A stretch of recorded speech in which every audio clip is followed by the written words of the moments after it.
Hello, everybody, and welcome back to another episode of Overwatch Weekly. Today, there's a decent amount of stuff to talk about, so we're going to jump into it and start with three somewhat rapid-fire stories that are all pretty short, not too long.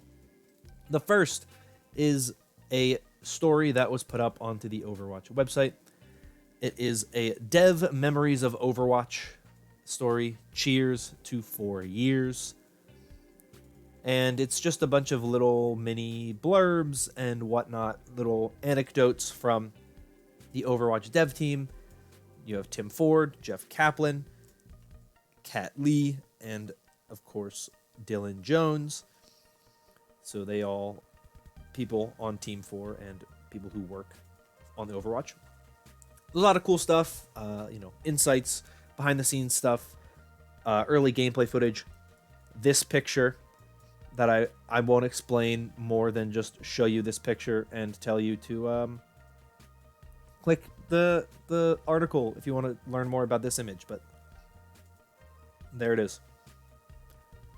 So that's that for that story. Like I said, I don't want to get too in-depth into it because it's not really a news story. It's just kind of a cool little story that they have going on.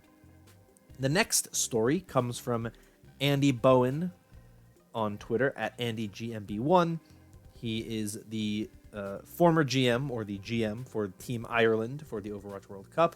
He's also the co-founder of the Irish Overwatch community and a workshop creator. He's relatively prominent in the community.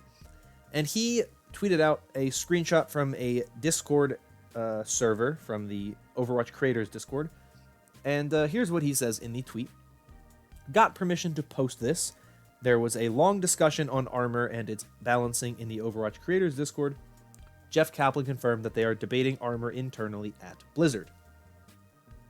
Jake, of course, caster for the Overwatch League and former pro player, said armor kit could also scale with normal HP or something. I think the most broken use of armor is on heroes like Tracer, to which Jeff said, we're debating armor, agree with many points here. Now, we don't have the full look at what was being said before this, but the general idea is that armor is being looked at and will potentially be tweaked in the near future. The final little short story I want to talk about is the Hero Pools update that went out on Monday. Now, I had a full video that I made yesterday where I talked about the updates to Hero Pools and a potential hero bans system, and if it would work in the Overwatch League and on the ladder. So if you want a more in-depth video on this topic, you can click the link to that both in the description and in the cards. But the general update is that hero pools are gone, at least from competitive play. So when you log on to the game and go on, there will be no hero pools. They are still a thing in the Overwatch League, but they are changing. But I will talk more about that with the next story. But like I said, if you want more of my opinions on this as a whole, you can check out my video from yesterday for more information. So let's move on to the Overwatch League Summer Showdown information. Yes, the next tournament is the Summer Showdown, not the June Jubilee or the June something else. I don't really know. It's the Summer Showdown because the tournament will be taking place in June and July. So let's talk about what is going on. As they say here in the article, which is linked in the description as always, following the May Melee, we're excited to announce the details for the next Overwatch League tournament, the Summer Showdown. The league will return to action on Saturday, June 13th, that is this Saturday, kicking off a new cycle of qualifier matches to establish seeding for regional tournaments in Asia and North America. So we're not quite at the point yet where the teams are in one region yet, but we're getting closer and closer to that. I believe it in my bones. So, as they say here, over the last 3 weeks of June, all 20 teams will play qualifier matches, 3 per team in North America and 4 in Asia. What's interesting about this, though, is that's not 100% true. The Vancouver Titans actually are playing 4 matches because they are very far behind on matches, but only their first 3 matches count towards their qualification. The fourth one does not count, at least for them. And it counts their opponent, which is the Atlanta Reign, but it doesn't count for the Vancouver Titans. Anyway, carrying on. Team records, map scores, and tiebreakers in those qualifier matches will determine team seeding in 2 regional tournaments in North America, July 3rd through 5th, and Asia, July 4th through 5th. They go into the seeding rules, which is pretty standard. Highest win percentage by match, highest win percentage by map or map differential, and then head-to-head match differential, outside of the tournament, head-to-head this season, and there's a whole bunch of other things that go there. So if you want to see what the seeding rules are, it's there. But, of course, you have the prize money as well. Combined total of $275,000 US, with the tournament champions making $50,000, the second place teams making $25,000, the third and fourth place teams making $10,000, and each tournament win per team giving $5,000 in addition to their placement pricing. So, the teams that will be competing are the same as they were last time around. You have the same 13 teams in North America: Atlanta, Boston, Dallas, Florida, Houston, LA Gladiators, LA Valiant, Paris, Philadelphia, San Francisco, Toronto, Vancouver, and Washington. And the 7 remaining teams will be in Asia: Chengdu, Guangzhou, Hangzhou, London, New York, Shanghai, and Seoul. The shared tournament rules are that hero pools are suspended for all tournament matches, so all heroes will be available. So that is once it actually gets to the tournament itself, so the first weekend of July. Matches are first to 3 map wins until the finals, when it's first to 4. Higher seeded teams pick the first map. The losing team of each map picks the subsequent maps in the series. So whoever loses picks the map after the first map. And in case of draws, the team that picked the previous map picks again. The format is pretty much entirely the same, if not entirely the same. I don't actually see any real differences between the tournaments at all.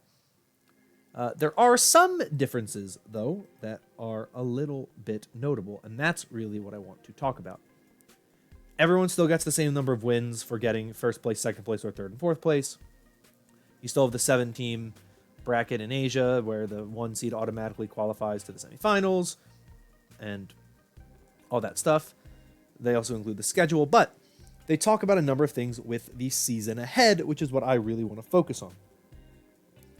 After the Summer Showdown, there will be a final tournament in August in a similar format, with qualifier matches and bracket play in Asia and North America. Then the league will spend a few weeks balancing the total number of regular season matches, so excluding any matches from tournament weekends, played for all teams to 21. And then they say following that, we'll start the playoffs. We will release additional details about the next tournament and the postseason as soon as they are available. John Spector, who is the vice president of the Overwatch League, was on Plat Chat, and he said that the news regarding the playoffs will likely come somewhat soon, certainly before the news about All-Stars, but it'll likely come somewhat soon in regards to the playoffs. What's interesting to note about the remainder of this season is that the season was supposed to have 28 matches, and now every team will play 21 matches. So each team is losing 7 matches played, which changes a lot. Because if you look at a lot of these teams, and you look at some of the schedules and some of the amount of matches played for a number of teams, originally, under the impression that they were playing 28 games this season, if you look at some of the teams who have played the most amount of matches, the Shanghai Dragons, the Houston Outlaws, the Philadelphia Fusion, the Guangzhou Charge, the Hangzhou Spark, the Chengdu Hunters, the Washington Justice, all of those teams have played either 13 or 14 matches. So those teams were under the impression, or at least fans were under the impression, that those teams had played half of their matches for the season. But now they've played 2/3 of their matches for the season. So now you look at a team like Philadelphia and Shanghai, who have, almost guaranteed themselves a winning record now, or who at one point in time, when it was supposed to be 28 matches, had nearly guaranteed themselves a winning record. Now they have guaranteed themselves a winning record. New York wins one game, they're guaranteed a winning record. San Francisco has guaranteed themselves a winning record. So there's a lot of things that have changed now that it's 21 games. And teams like London, like Vancouver, that maybe had chances as the season progressed because they'd played so few matches to come back and start to grind late in the season, have this really late push and surge to potentially become much stronger teams, now don't have those 7 games that they would have had originally. Now, we understand why this has had to happen. COVID has shut everything down. Realistically, if you want to be able to keep the season somewhat on track, you can't get all the teams with 28 matches. I don't think that it was wrong to do this, but it's certainly problematic for some teams who had the chance to make deep runs and late runs. That chance has just become much more difficult for those teams. So teams who maybe were dark horses are now pretty much no longer dark horses because their chances of making it are pretty much done.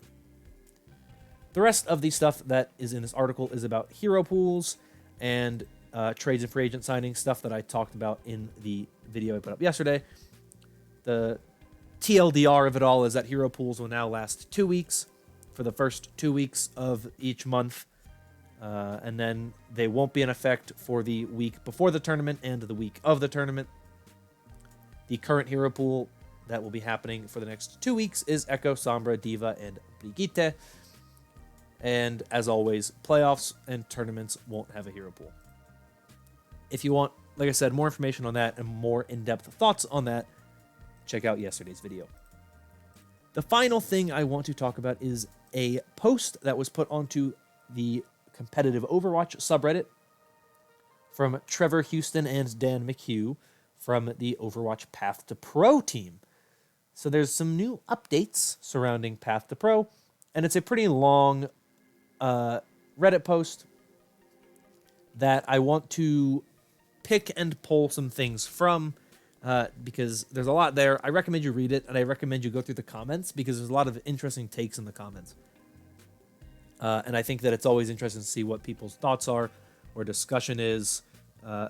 That's always something to look at when it comes to Overwatch discussion. But they introduce themselves. Trevor Houston is the lead team for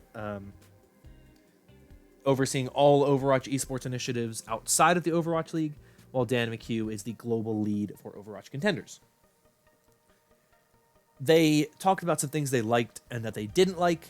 They were happy with the way that the prize money has been dealt with and how much prize money they've actually been able to make, the amount of players that they've seen participate in the Path to Pro from Open Division to Contenders, as well as the amount of players that they've seen start in the Path to Pro and end up in the Overwatch League. That is something that is definitely something to talk about. They talk about the Flash Ops program and that they've enjoyed seeing the way those tournaments have gone. And they tooted their horn about the collegiate system now that it has grown to include more than 120 varsity programs.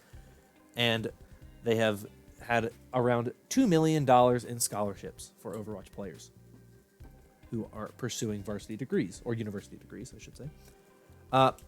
I am very familiar, well, not very familiar. I am familiar with people within the collegiate Overwatch scene, people who play Overwatch in the collegiate Overwatch scene, and who play it at one of the highest levels. And I have heard very mixed things about it, and I've actually heard very bad things about it, such as them saying that it is not a very well-run system. I don't personally know. I have never actually been in the collegiate system. I don't really know what goes on. But I've heard some not-so-great things about it. The expansion of it is very good. A lot of programs are involved, but I've heard that there are some issues with the way it's run, but that's been a common thread surrounding Tier 2 and Tier 3 in general, so we'll see what happens and how much that changes, if at all. I wanted to talk a decent bit about the things that they said were the problems. So they list 4 things that they see as the major issues with the Path to Pro currently. The first is that the way the current licensing system is structured doesn't make major third-party tournaments desire to run are desirable to run by event organizers and lacks incentives to reward organizers for their hard work. The second thing is that the 2020 Contenders program is not performing up to their expectations of player support and development. And they talk more about that later, but they say their core challenges have been visibility and celebration of the players in both our broadcasts and content, and they have been too slow to implement solutions for those issues. Third, they say that they need to do a better job of highlighting our top players.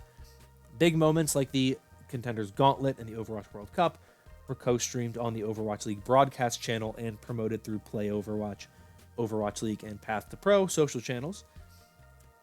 And they say recently Watchpoint also has begun including a weekly segment touching on interesting stories in Contenders. We're also showcasing some of the best matches of the ongoing Contenders playoffs on the OWL channels during the bye period. However, they recognize that they can and should do more to celebrate the efforts of so many in the Path to Pro system. And finally, they say that teams in the Tier 2 and Tier 3 programs are difficult to sustain given the structure currently in place. And they say we don't have much to share here just yet, but this is another area of focus for us right now. And then they give some things that they are looking to change. And one is the third-party tournaments. And here, specifically, they say, after seeing how positively Fran's Community Cup was received recently, that's something we want to see more of and work hard to support on our side. We're working on creating the right framework to empower third-party tournament organizers to contribute directly to the Path to Pro. Players enjoy these events, fans enjoy them, and we need to support them in a bigger way. We'd also like to directly support qualified organizers with prizing. This is something we're thinking a lot about, and we'd appreciate all the feedback. We'll share more details around how we're going to make those desires come to fruition later this summer, and then they include a link to the current community license tool. I thought Fran's Community Cup was wonderful. I thought the casting was very well done. I thought the overall production was very well done, and it was something that actually brought a lot of the community together. Overwatch League teams tweeted about it. Overwatch League talent tweeted about it. Overwatch Contenders people tweeted about it.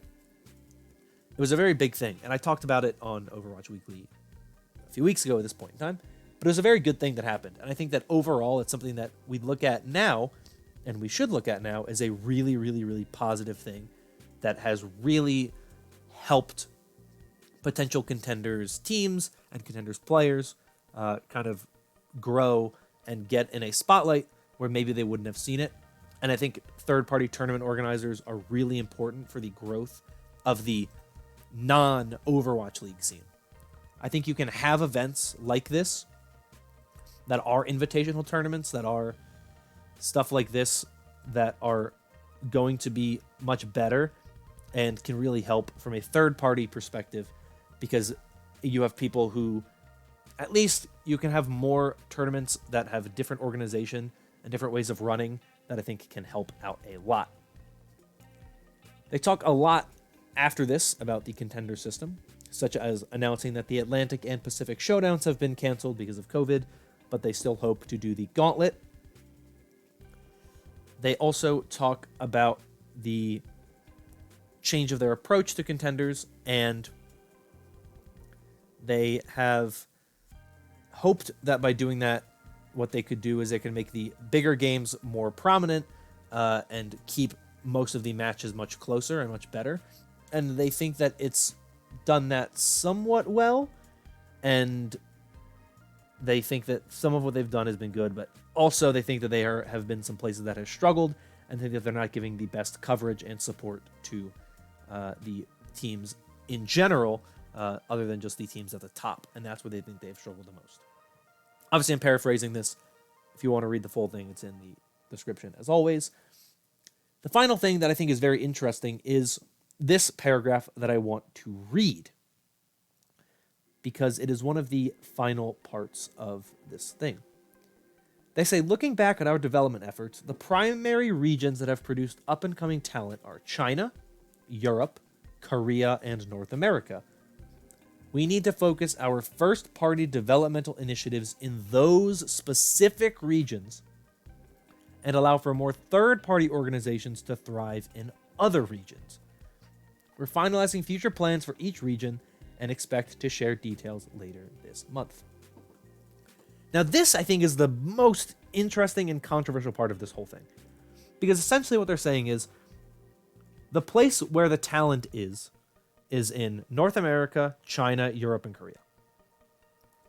And what they're essentially proposing is, instead of trying to help find the talent in these other regions, in your South America, in your Pacific, in your Australia, instead of bringing these areas up, they're saying we're going to focus on them less. And I don't think that's the right way to go about it.